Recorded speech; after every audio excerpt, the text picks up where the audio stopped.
တင်းတင်းဆိုတာလေဘာလေးကျွေးမြည်မလား ဟုတ်ကလေလေးပါလေကတန်းတော်လည်းရိုးတော်တယ် ဟောဒီပြောနေတာလေရပ်ကွက်တိမ်မနေဘာလေးကျွေးမြည်ငါကတော့ညဘက်ချမ်းကွာ အဲ့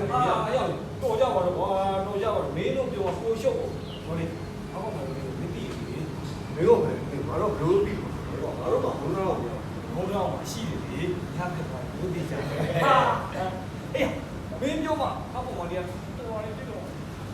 ဝါလူရေးကိုပြောငါပြောချင်တာ ဘယ်အစတွေအဲ့လိုရှင်းရှင်းလေးပြောလိုက်ပြီးတော့ဘာလို့နားလေတာ ငါဘာမှမဟုတ်ရှင်းရတယ်ဘူးဘာအောင်နားနေကြတာငါကမှရှင်းမှာ မင်းလည်းပြောလိုက်ပြောဘာပြောနေတာ တင်းတင်းအောင် မင်းရော အဲ့ဒါသိရှိတာလေ ဟောအဲ့ဒါဆိုလို့ရှိရင်3ခု6တော့ အေးမလေးဘူးဒီနေ့မလေးဟာ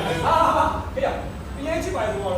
တော့ကြောင့်ဖြစ်မှာလားကွာ အဲ့တော့ဟုတ်တယ်အရင်ချစ်တယ်ဆိုတော့မနေဘူးဖြစ်တာကာမလိမ်လေဘူး ကောင်မလေးဘက်ကတော့အဲ့ဒါသဘောမတူရင်တရားဆွေးလို့ရတယ်ဟော